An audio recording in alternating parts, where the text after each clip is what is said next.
Hello दोस्तों, मैं हूं कंवर सीमा और दोस्तों मेरे साथ मौजूद हैं डॉक्टर अवैस सलीम साहब। ये एकेडमिक हैं, मीडिया से बड़ा पुराना इनका लिंक है और इधर अमेरिका में यूनिवर्सिटी में पढ़ाते हैं। डॉक्टर साहब आपके वक़्त को बहुत शुक्रिया। आपका भी बहुत शुक्रिया जीमा साहब। डॉक्टर साहब आपसे थोड़ी रहनुमाई लेनी है और समझना ये है और हमें ये ज़रा बताएँ कि जब भी पाकिस्तान में हुकूमतें जाती हैं या ऑपोज़िशन जमातें अपना एक डेमोक्रेटिक राइट एक्सरसाइज़ करने की बात करें, जिस तरह के ऑपोज़िशन जमातों ने नो कॉन्फिडेंस मोशन जो है वो पार्लियामेंट में नेशनल असेंबली में पेश किया है। तो इमरान खान साहब की जमात ये कह रही है कि अमेरिकी सफ़ीर साज़िशें कर रहा है, यूरोपीय यूनियन साज़िशें कर रही है। ये इमरान खान क्योंकि सरेआम बोला है, यूरोप को धमकी दी है, तो बेसिकली जो है वो सारा का सारा जो है वो बैनुल अक़वामी साज़िश इमरान खान के खिलाफ हो रही है। तो क्या ये हमारी हुकूमतों का वतीरा है कि वो इस तरह करती हैं या क्या आप समझते हैं कि वाक़ई कोई साज़िश हो रही है और इमरान खान इतने पॉपुलर हैं कि वेस्ट बड़ा घबरा गया और डर गया उनसे? देखें जीमा साहब, इस मामले को देखने के 2 पहलू हो सकते हैं। एक तो इसका हिस्टोरिकल पहलू है। हमारे अगर आप मुल्क को देखें तो ऐसा नहीं है कि हमारे यहाँ कभी फ़ॉरेन इंटरवेंशंस नहीं हुई, बल्कि अगर हम बहुत ज़्यादा तारीख में ना जाएँ, सिर्फ़ अभी हालिया तारीख को देखें तो कॉन्डोलीज़ा राइस ने अपनी किताब में लिखा कि किस तरह मुज़ाकरात होते रहे बेनज़ीर भुट्टो के साथ और उनके नतीजे में फिर वापसी मुमकिन हुई।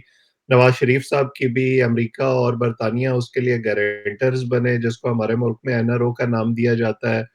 फिर अगर हम थोड़ा-सा और हिस्ट्री में चले जाएँ, जब पाकिस्तान बनने के बाद लियाकत अली खान का जो दौरा अमेरिका था, उसके बारे में भी यही कहा जाता है कि वो अमेरिका का प्रेशर था कि आप रूस के दौरे पर ना जाएँ और इसलिए हमने अपना कैंप जो है वो चूज़ किया। सो हमारे मुख्तलिफ मौके पर ये चीज़ें इतनी दफ़ा इतने मुख्तलिफ तरीकों से हो चुकी हैं कि अब वो दूध का जला जो है वो छाछ भी फूँक-फूँक कर पीता है, उसको ये यकीन नहीं आता कि चीज़ें जो हैं वो मूव ऑन कर गई हैं।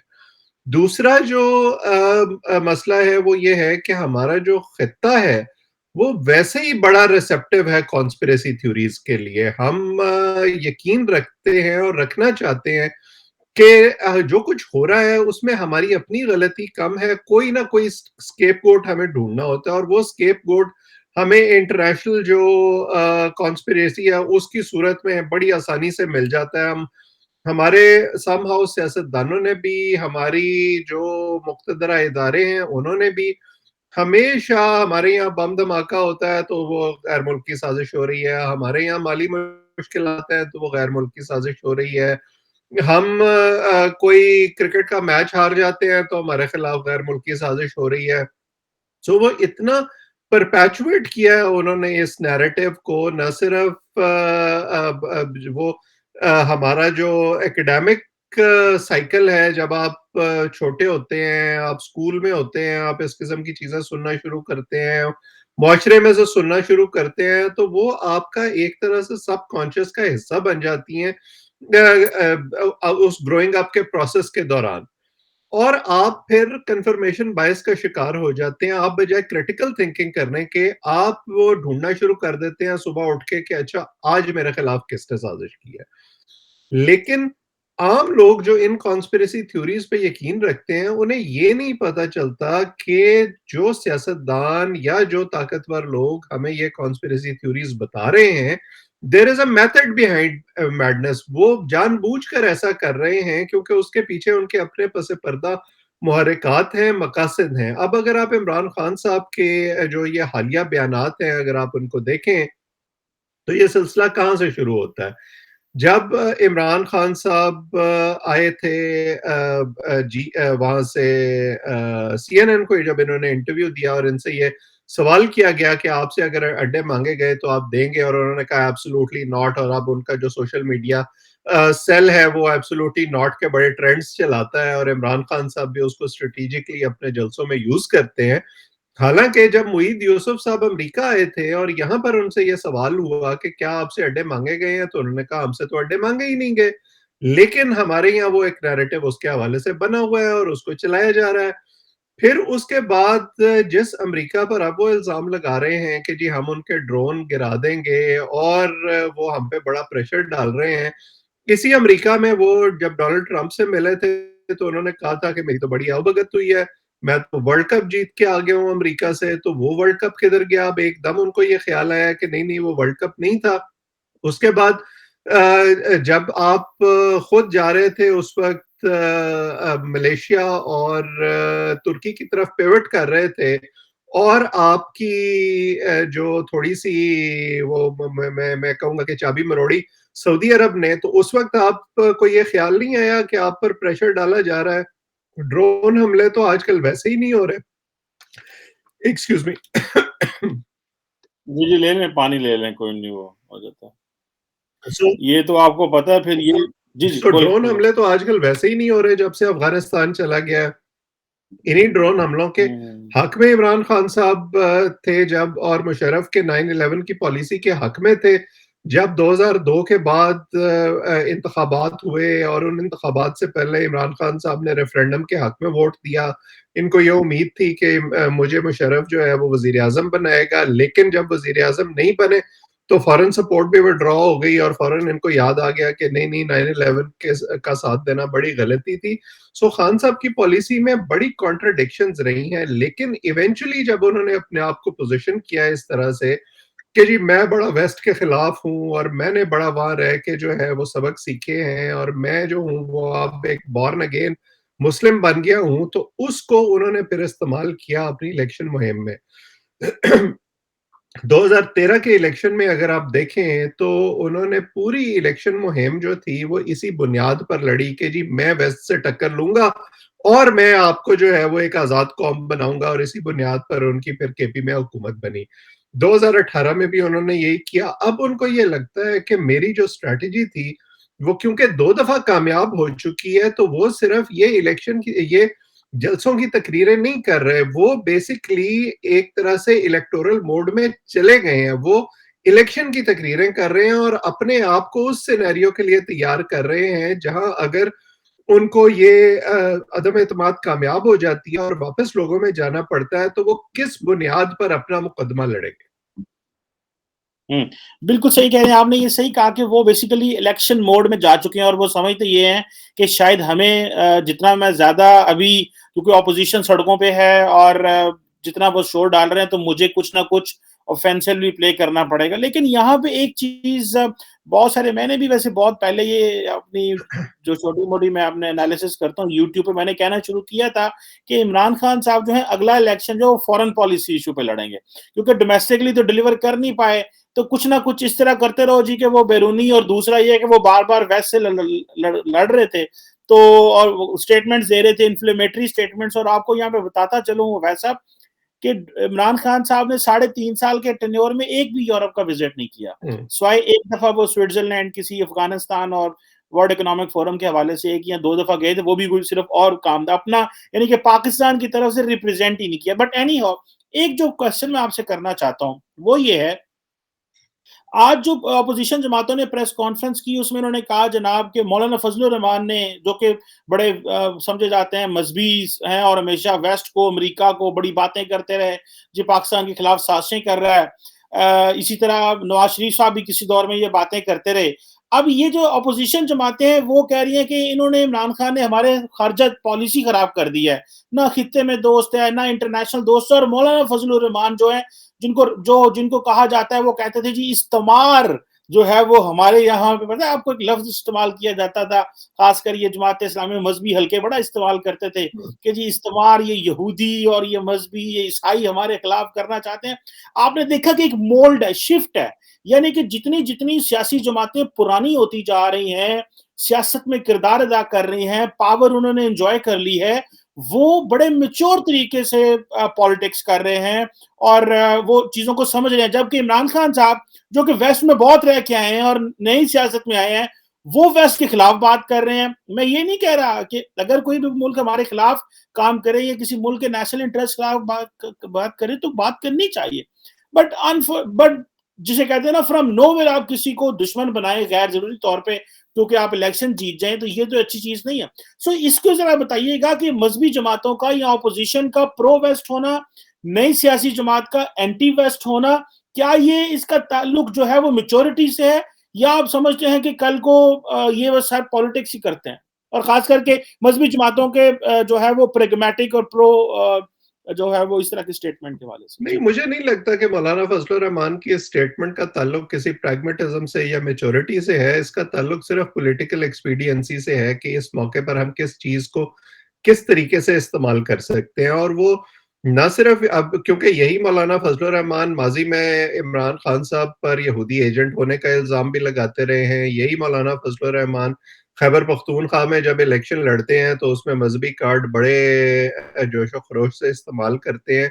लेकिन इस मौके पर उनके ये कहने के 2 मकासद हैं। एक तो ये कि ज़ाहिर है कि वो पब्लिक में और मीडिया में एक केस बिल्ड करना चाहते हैं इमरान खान साहब के खिलाफ। तो उस तर्कश में जो भी तीर उनके पास होगा वो उसको दाग देंगे। दूसरा मसला ये है जो और आई एम श्योर कि इस हवाले से आपके पास भी मालूमात होंगी कि फॉरेन पॉलिसी पाकिस्तान की तारीख में एक बड़ा टची सब्जेक्ट रहा है, ख़ास तौर पर हमारी एस्टेब्लिशमेंट के लिए। और ये जो ख़ास तौर पर इमरान खान साहब की पोस्चरिंग है रूस के हवाले से और वो जिस तरह उसको अपने जलसों में इस्तेमाल कर रहे हैं, मुझे ये लगता है कि कहीं न कहीं इस हवाले से थोड़ी बहुत फ्रिक्शन इमरान खान साहब की और एस्टेब्लिशमेंट के दरमियान ज़रूर मौजूद है।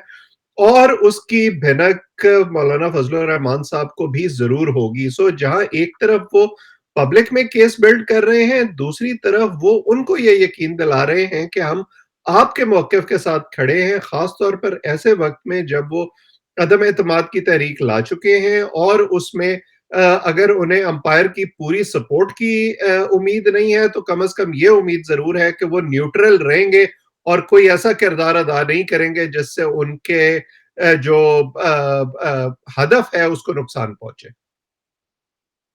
बिल्कुल सही कह रहे हैं। तो ये देखिए ना कि जिस तरह इमरान खान साहब जो है वो अपने जिस तरह आपने रूस का ज़िक्र किया कि रूस जाने का ये नुकसान हुआ कि नेशनल सिक्योरिटी एडवाइज़र जो है उनको मना कर दिया गया कि वो यूके ना आए। ठीक है? अमेरिका ने में भी मेरा ख़्याल है जनरल बाजवा साहब ने आना था, वो नहीं आए, वो पता नहीं वो भी क्या नहीं वजह आए, होगी, बिल्कुल। वो भी नहीं होगी। सो एक तरफ तो आप रूस के करीब हो गए, तो दूसरी तरफ आपको वेस्ट जो है वो रेज़िस्ट कर रहा है। तो इसका तो इमरान खान साहब जो है उन्होंने तो वाक़ई पाकिस्तान के लिए एक आइसोलेशनिस्ट एनवायरनमेंट जनरेट कर दिया है, जबकि इंडिया जो है वो दुनिया में कनेक्टेड है और हम जो है वो दुनिया में। और अगर आपको पता हो कि रिसेंटली जो इन्होंने यूरोपियन एम्बेसडर्स को बातें की और बाद में ईयू काउंसिल के प्रेसिडेंट को कॉल करके कहा कि मैं आपकी जो है वो करा देता हूँ, आपके यूक्रेन और सुलह करा रूस देता की हूँ। सुलह करा देता हूँ।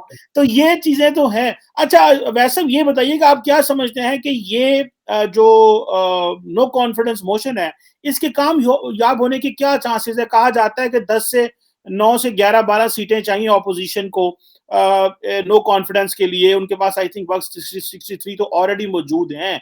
तो क्या अगले 20, 22, 25 दिन में आप क्या समझते हैं, ये 5 साल पलट रहे हैं, चीजें हालात खत्म हो रहे हैं, खराब हो रहे हैं? सुनने में आ रहा था कि शायद कोई बाहर से डिग्निटीज भी पाकिस्तान आ रहे हैं 23 मार्च के हवाले से। तो ये तो एक बहुत बड़ा क्राइसिस हो जाएगा अगर इमरान खान साहब फारिग। आप समझते हैं कि ये इमरान खान साहब जो है वो पैकअप करने का टाइम आ गया इनका? देखें जी, 21, 22 और 23 की तारीख है जब ये ओआईसी के वज़राए ख़ारिजा का इजलास हो रहा है। और अगर आप 21 और 22 को लें तो आज से शुरू करके तकरीबन 2 हफ्ते का वक़्त है। 2 हफ्ते का वक़्त चाहिए स्पीकर को इजलास रिक्विजिशन करने के लिए और उसके बाद 7 दिन के अंदर-अंदर उसका फ़ैसला होना है।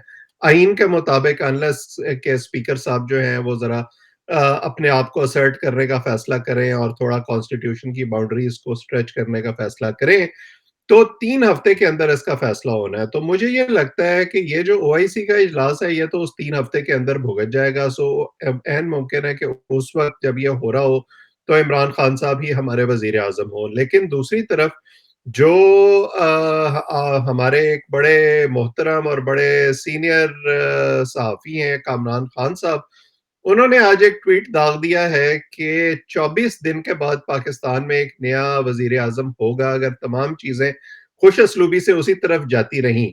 और हम और आप जानते हैं कि कामरान खान साहब जब इस किस्म का कोई दावा करते हैं, तो उस दावे के पस पर्दा बहुत से मुहर्रिकात होते हैं।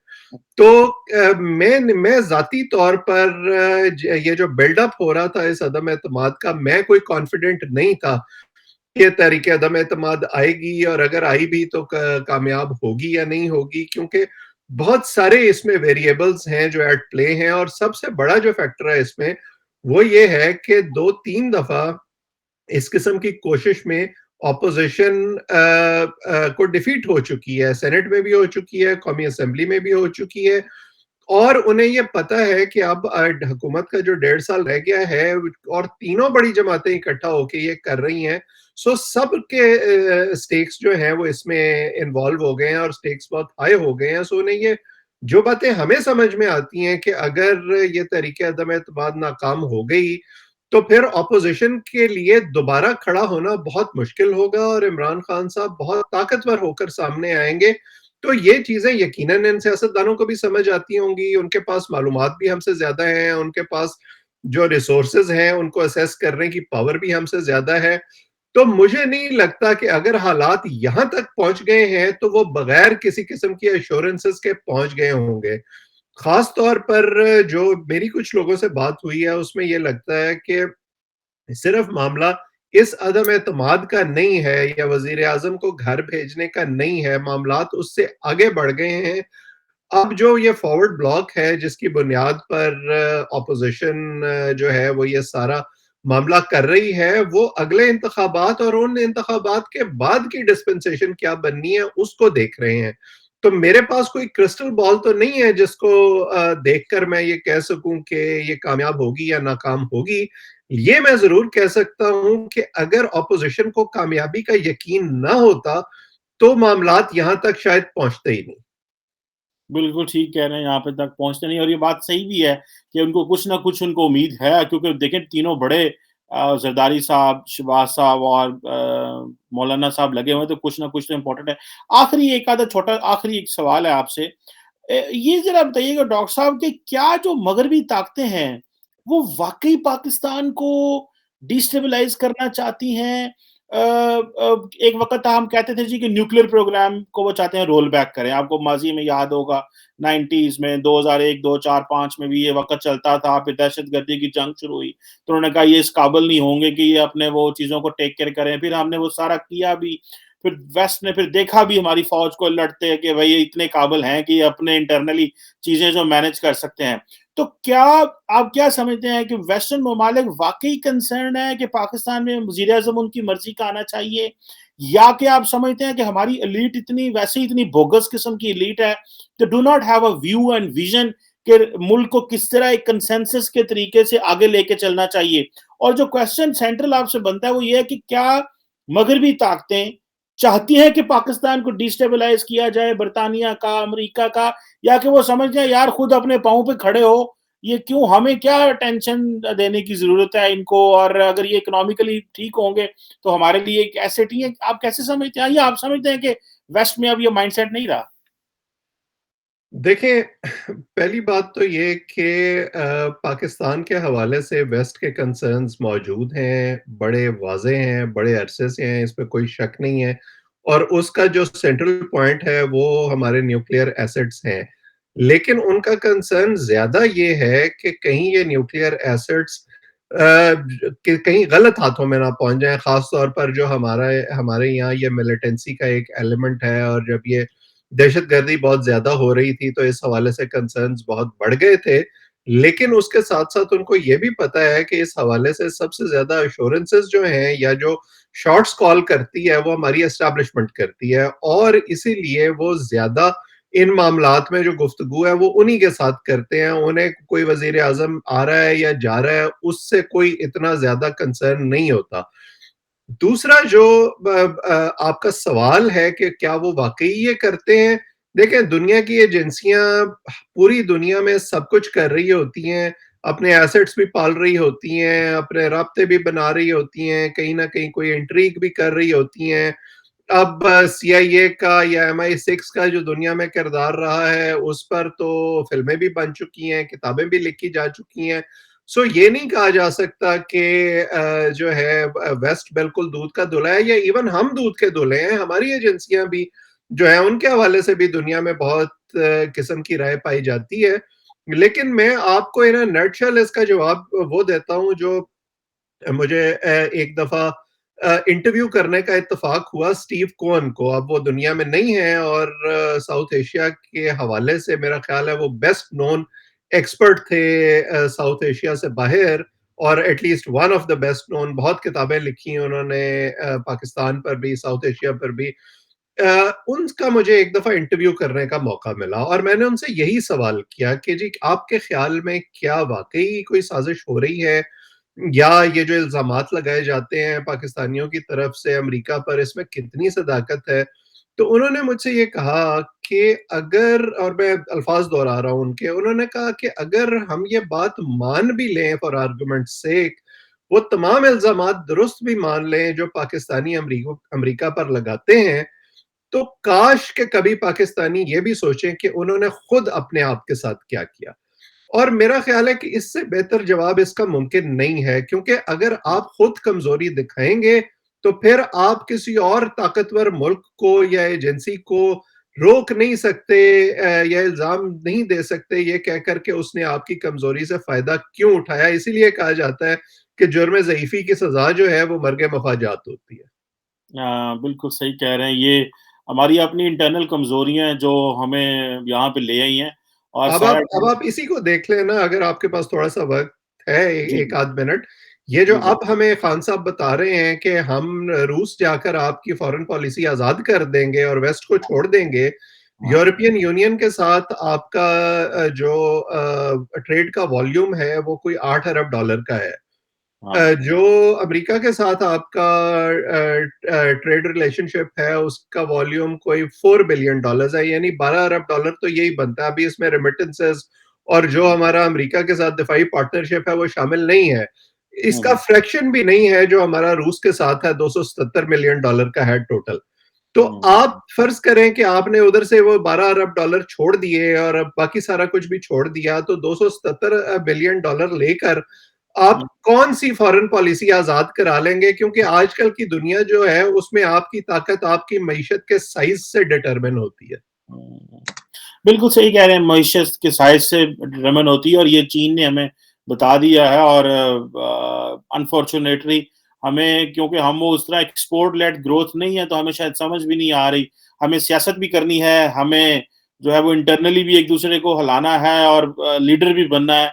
शौक बहुत ज़्यादा है और कैपेसिटी के चैलेंजेज़ हैं। Thank you very much doctor Awais Saleem साहब for your analysis and for your time शुक्रिया। आल्सो।